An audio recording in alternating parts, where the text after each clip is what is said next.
Catequesis en Familia, con el Padre Santiago Martín Cañizares.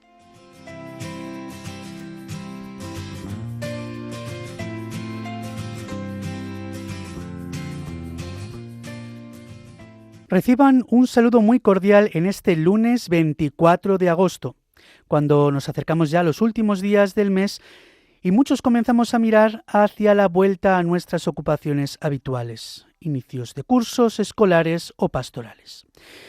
Para muchos, agosto ha sido un tiempo de descanso, de regreso al pueblo, de encuentros familiares y de convivencia con personas a las que quizá no podemos ver durante el resto del año.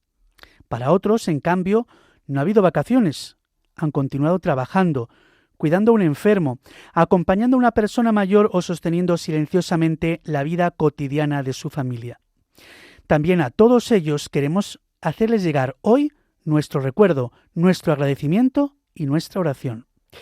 Precisamente, la intención de oración propuesta por la Iglesia en España para este mes de agosto nos invita a pedir por las familias para que este tiempo de descanso fortalezca los lazos entre sus miembros y genere espacios de encuentro y comunión. Es una petición especialmente necesaria.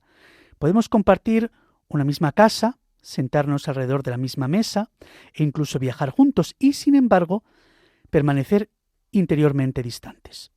La verdadera convivencia requiere tiempo, escucha, paciencia, perdón y, sobre todo, la presencia de Dios en medio de nosotros. La liturgia nos ofrece hoy, además, un compañero extraordinario para nuestro camino. Celebramos la fiesta de San Bartolomé, apóstol. Jesús lo llamó para que estuviera con él y enviarlo después a anunciar el Evangelio. Como los demás apóstoles, Bartolomé tuvo que abandonar sus seguridades, aprender a mirar la realidad con los ojos de Cristo y convertirse en testigo de aquello que había visto y oído. Su vida nos recuerda que la fe cristiana no puede conservarse como un tesoro escondido. Quien se ha encontrado verdaderamente con Cristo siente también el deseo de llevarlo a los demás. Y en esta semana nos conducirá igualmente hasta dos santos inseparables, Santa Mónica y San Agustín, madre e hijo, cuyas memorias celebraremos los días 27 y 28. En ellos contemplamos una de las historias familiares más hermosas de la tradición cristiana, una madre que no se cansa de rezar y un hijo que, después de buscar durante años por caminos equivocados, termina dejándose encontrar por Dios. Santa Mónica nos enseña a no desesperar de nadie. San Agustín nos recuerda que ningún error, ninguna caída y ningún alejamiento tienen la última palabra cuando una persona abre su corazón a la gracia. San Bartolomé nos habla de la llamada, Santa Mónica de la perseverancia, San Agustín de la conversión. 3 enseñanzas para este final de verano, cuando poco a poco comenzamos a retomar el curso ordinario de nuestra vida. Quizá también nosotros necesitemos escuchar de nuevo la llamada del Señor, perseverar en la oración por alguien de nuestra familia o permitir que Dios transforme aquello que todavía permanece desordenado dentro de nosotros. Con este deseo comenzamos un nuevo programa de Catequesis en Familia en Radio María, hoy conducido por quien les habla, el Padre Santiago Martín Cañizares.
Continuamos nuestra reflexión sobre el Sermón de la Montaña. En estos pasajes Jesús conduce la antigua ley hasta su plenitud. No se conforma con una obediencia exterior, sino que quiere llegar hasta la raíz de nuestros pensamientos, deseos y decisiones. Quiere formar en nosotros un corazón nuevo. Ahora Jesús se detiene en tres realidades fundamentales: la verdad de nuestra palabra, nuestra reacción ante el mal recibido y nuestra relación con quienes se han convertido en enemigos. Jesús dice: también habéis oído que se dijo a los antiguos: no jurarás en falso y cumplirás tus juramentos al Señor. Pero yo os digo que no juréis en absoluto, ni por el cielo, que es el trono de Dios, ni por la tierra, que es estrado de sus pies, ni por Jerusalén, que es la ciudad del gran rey. Y concluye: ni jures por tu cabeza, pues no puedes volver blanco o negro un solo cabello. Que vuestro hablar sea sí, sí, no, no. Lo que pasa de ahí viene del maligno. La antigua ley prohibía el perjurio. No se puede invocar el nombre de Dios para sostener una mentira, ni prometer solamente algo que no se tenía intención de cumplir.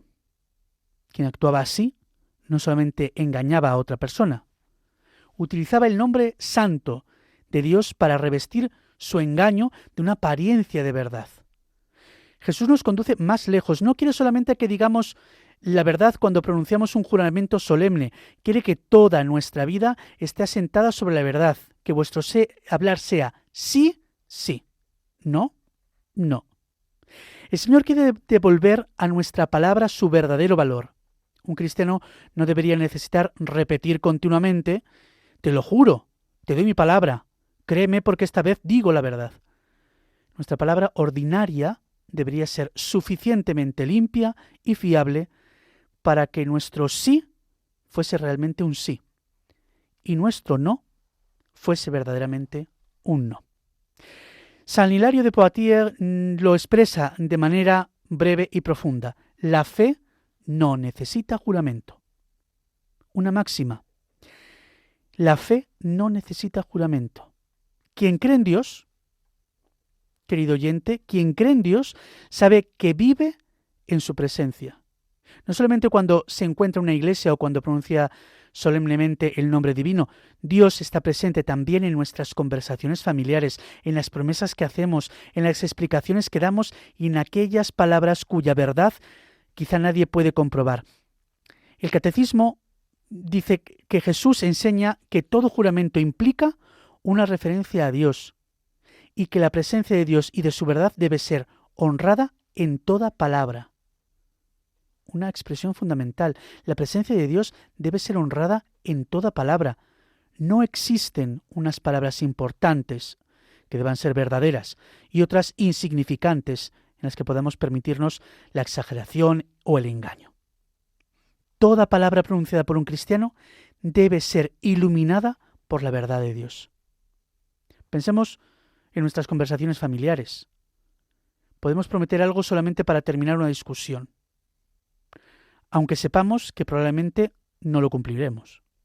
Podemos ocultar una parte de la verdad porque tememos reconocer un error o modificar el relato de lo sucedido para proteger nuestra imagen. Podemos también decir una cosa a una persona y otra diferente cuando se encuentra ausente. Nuestra palabra deja entonces de ser un lugar de comunión y se convierte en un instrumento para defender nuestros intereses. Las comunicaciones digitales han multiplicado esta responsabilidad. Una palabra escrita apresuradamente puede llegar en pocos segundos a muchas personas. Podemos compartir una noticia sin comprobarla, o repetir un rumor, o difundir una acusación que dañe injustamente la fama de alguien. No haber inventado personalmente una falsedad no nos libera de la responsabilidad si contribuimos irreflexivamente a propagarla. Cromacio de Aquileia comenta lo siguiente: el Señor no quiere que haya ninguna distancia entre el juramento y nuestra forma normal de hablar. Porque así como el juramento no conviene que haya ninguna falsedad, tampoco debe haber mentira alguna en nuestra conversación. Tanto el juramento como nuestra nuestro hablar ordinario deben contener la verdad, porque, como afirma la Escritura, la boca que miente mata el alma. Todo el que habla la verdad jura, porque está escrito, un testigo fiel no miente. Palabras del santo de Aquileia. El Señor no quiere que exista distancia entre el juramento y nuestra forma normal de hablar. No significa que todas nuestras conversaciones deban convertirse en unas solemnes declaraciones, sino que nuestra palabra cotidiana debe poseer la misma fidelidad a la verdad que se exige cuando alguien está prestando un juramento. La mentira no perjudica solamente a quien resulta engañado, hiere también interiormente a quien la pronuncia. El mentiroso conoce una realidad, piensa otra cosa y manifiesta algo diferente. Aparece así una división dentro de él, una distancia entre lo que sabe, lo que dice y lo que verdaderamente pretende. La verdad o veracidad es la virtud que consiste en mostrarse veraz en los propios actos, dice el Catecismo, y en decir verdad en sus palabras, evitando la duplicidad, la simulación y la hipocresía. La veracidad no consiste solamente en evitar afirmaciones materialmente falsas. Exige también rechazar la duplicidad, la simulación y la hipocresía. Podemos utilizar palabras verdaderas de una manera engañosa, seleccionar únicamente una parte de los hechos o contestar de forma ambigua para que otra persona llegue a una conclusión falsa. Existe también una forma de mentira que consiste en aparentar una virtud que no poseemos.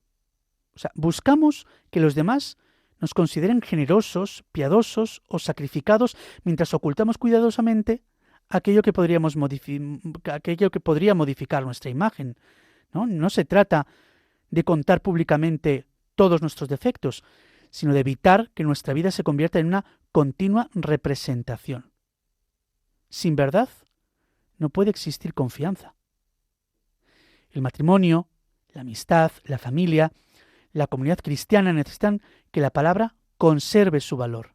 Cuando alguien nos ha mentido repetidamente, comenzamos a preguntarnos qué parte está ocultando. ¿Qué ha exagerado o qué intención se encuentran detrás de sus palabras? La mentira obliga al otro a vivir en estado de vigilancia y va destruyendo la comunión entre las personas. Pero la verdad debe estar siempre unida a la caridad. Decir la verdad no nos concede el derecho de utilizarla como una piedra contra los demás, porque no toda verdad debe decirse en cualquier momento, de cualquier manera y delante de cualquier persona. Hay verdades que deben manifestarse con delicadeza y otras que pertenecen a la intimidad de alguien y no podemos divulgarlas. Podemos esconder detrás de la frase «yo siempre digo la verdad» el deseo de humillar y de herir. La verdad cristiana no es una excusa para la crueldad. Cristo es la verdad, pero también es la manifestación perfecta del amor. Por eso San Pablo nos invita a vivir realizando la verdad en el amor, como dice en la carta a los Efesios. Jesús añade que no debemos jurar por el cielo, por la tierra, por Jerusalén, ni por nuestra propia cabeza. Cirilo de Alejandría comenta, por esta razón Jesús nos prohíbe jurar por el cielo o por la tierra. Esto es, con el fin de que no demos a la creación un honor superior al que corresponde a la creación. No divinicemos la creación. El cielo no es Dios. La tierra no es Dios. Jerusalén o mi pueblo no es Dios. Son realidades creadas que remiten al Creador. No debemos otorgarles el honor que corresponde solamente al Señor. Cirilo nos lo recuerda. No somos libres como Dios, sino que estamos sometidos a la autoridad de Dios. Nuestra libertad es verdadera, pero recibida. No nos hemos dado la existencia a nosotros mismos. No somos propietarios absolutos de nuestra vida, de nuestro cuerpo, ni de nuestro futuro. San Juan Crisóstomo lo expresa con un gran realismo. Porque sí, tu cabeza la tienes tú, pero es propiedad de otro. Y tan lejos estás de ser dueño de ella que no puedes hacer en ella la más mínima cosa. Jesús había dicho, ni jures por tu cabeza, pues no puedes volver blanco o negro un solo cabello. Podemos tomar muchas decisiones, pero no poseemos un dominio absoluto sobre nuestra existencia. Nuestra vida no ha sido confiada, nos ha sido confiada, pero continúa perteneciendo a Dios. También la inteligencia, la palabra, la libertad son dones recibidos que debemos utilizar conforme a la voluntad del Creador. El Crisóstomo se pregunta, ¿qué es, pues, lo que excede del sí y del no? El juramento, no el perjurio.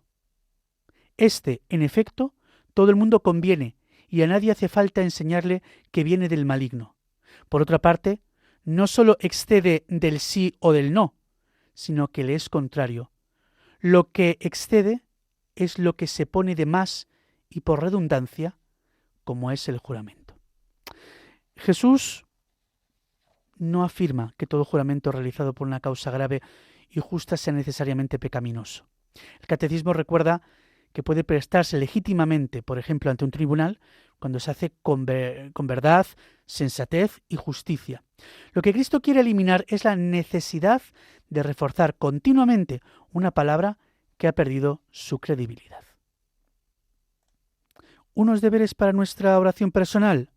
Pedir al Señor que purifique nuestros labios y nuestro corazón, que nos conceda una palabra sencilla, limpia, digna de confianza, que nuestro sí sea verdaderamente un sí y nuestro no sea un verdaderamente y realmente un no. Y que quienes nos escuchan puedan encontrar en nuestra palabra un reflejo humilde de Jesucristo, que es el camino, la verdad y la vida.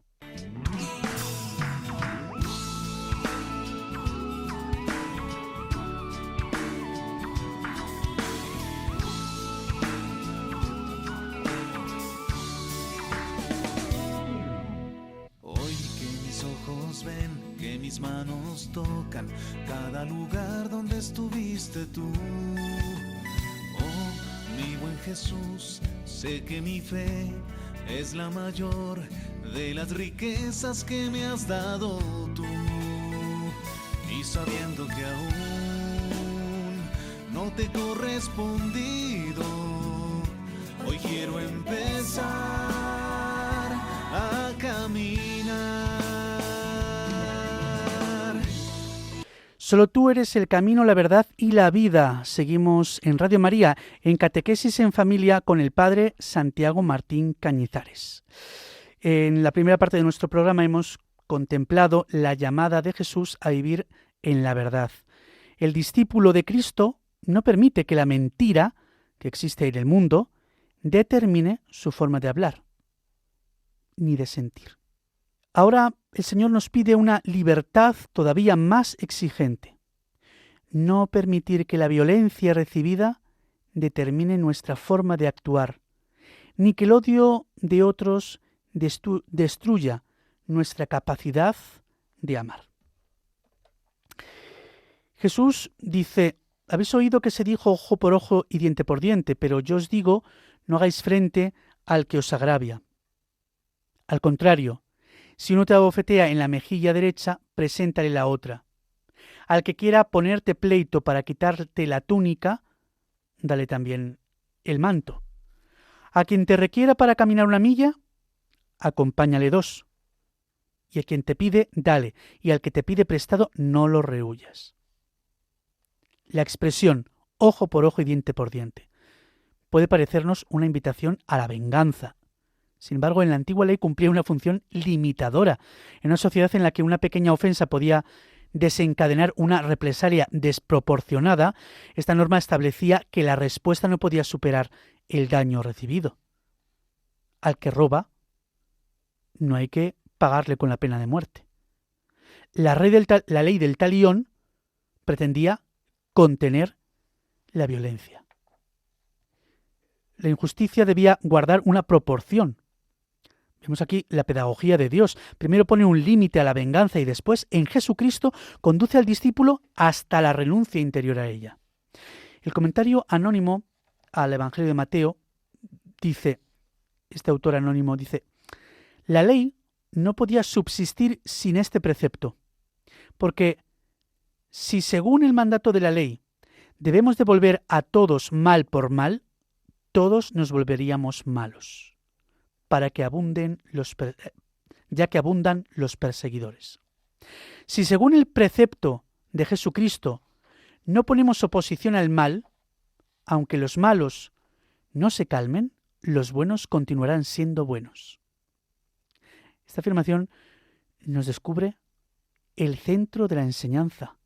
Aunque los malos no se calmen, los buenos continuarán siendo buenos.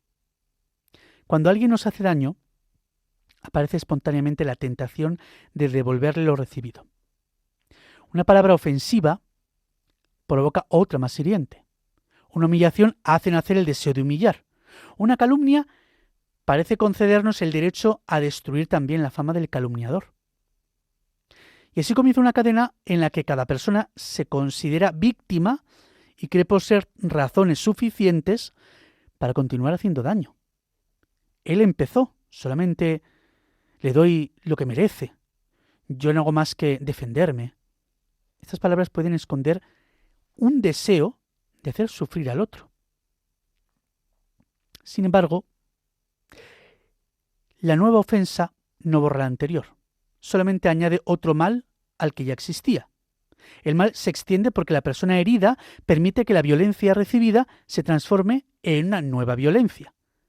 Si respondemos siempre conforme a lo que recibimos, nuestra bondad dependerá de la conducta de los demás. Seremos amables con quien sea amable y pacientes con quien nos trate bien. Pero cuando alguien nos ofenda, nos sentiremos autorizados para comportarnos como Él. Cristo quiere liberarnos de esa esclavitud. El comportamiento del agresor no puede convertirse en la norma de conducta del discípulo. El mal realizado fuera de nosotros no debe conseguir entrar y gobernar nuestro corazón. Podemos decir interiormente, lo que has hecho es injusto, pero no permitiré que tu injusticia me convierta también en injusto. No dejaré que tu mentira me transforme en mentiroso, ni que tu odio determine la persona en la que yo voy a convertirme por llamada, por vocación de Dios. Esta es la forma profunda de la libertad cristiana. El agresor puede causarnos dolor y herir nuestra fama, pero hay algo que no puede quitarnos sin nuestro consentimiento: la posibilidad de permanecer unidos al bien. Por muy mal que nos hagan, nunca nos van a quitar la posibilidad de ser santos. El Catecismo enseña que en el Sermón de la Montaña el Señor recuerda el precepto no matarás y añade el rechazo absoluto de la ira, del odio y de la venganza. Más aún, Cristo exige a sus discípulos presentar la otra mejilla, amar a los enemigos. Él mismo no se defendió y dijo a Pedro que guardase la espada en la vaina. Esto no significa permanecer indiferentes ante la injusticia, ocultar los delitos o permitir que un agresor continúe causando daño. El Catecismo recuerda que la legítima defensa puede ser no solamente un derecho, sino también un deber grave para quien es responsable de la vida de otra persona. Existe una diferencia esencial entre detener una agresión y vengarse del agresor. Entre proteger a una víctima y desear la destrucción del culpable. Entre buscar justicia y experimentar satisfacción ante el sufrimiento de quien nos ha herido. Podemos denunciar una injusticia, exigir responsabilidades y reclamar una reparación. En algunos casos, no hacerlo incluso constituiría una grave omisión, pero debemos preguntarnos qué buscamos: que se restablezca la justicia y que el culpable se convierta, o verlo humillado y destruido. Presentar la otra mejilla no significa declarar bueno el mal que recibimos. Significa rechazar los métodos del mal. Es negarnos a entrar en una lucha gobernada por el odio, en la que terminamos pareciéndonos cada vez más a aquel a quien condenamos. Cuando Jesús habla de entregar también el manto, caminar 2 millas o dar a quien pide, nos invita a superar la estricta medida de la reciprocidad. El discípulo no calcula continuamente lo que debe recibir a cambio de cuánto hace, sino que introduce en las relaciones humanas la gratuidad. La caridad debe estar acompañada por la prudencia. No siempre podremos dar a alguien exactamente aquello que solicita, porque una ayuda mal orientada puede sostener una dependencia o colaborar involuntariamente con el mal. Pero nunca debemos cerrar el corazón. Aunque no podemos entregar lo solicitado, podemos escuchar, orientar o buscar una manera verdadera de ayudar. Llegamos ya, queridos oyentes, al final de nuestro programa. Y nos quedamos con esta idea de que quizá no podemos cambiar inmediatamente nuestros sentimientos, pero sí podemos dar un primer paso, que es dejar de repetir acusaciones o evitar una respuesta ofensiva al mal que se nos ha hecho. Cada vez que decimos la verdad, cuando sería más cómodo mentir, cada vez que renunciamos a devolver mal por mal y cada vez que presentamos ante Dios a quien nos ha ofendido, el Evangelio se hace vida en nosotros. Pedimos a María, al final de nuestro programa, de este espacio, a María, la mujer de corazón limpio y palabra fiel, que nos enseña a guardar la verdad, a permanecer junto a la cruz, sin devolver odio por odio, y a participar de la misericordia de su Hijo. Queridos amigos, tengan una buena tarde. Luz con paz.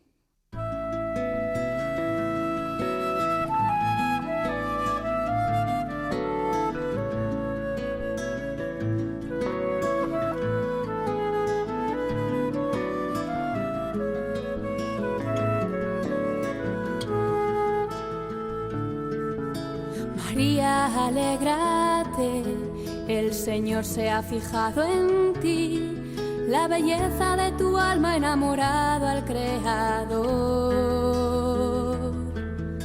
No temas, tu gozo es Él, su espíritu desciende hoy, y la gracia se derrama hasta llenar tu corazón.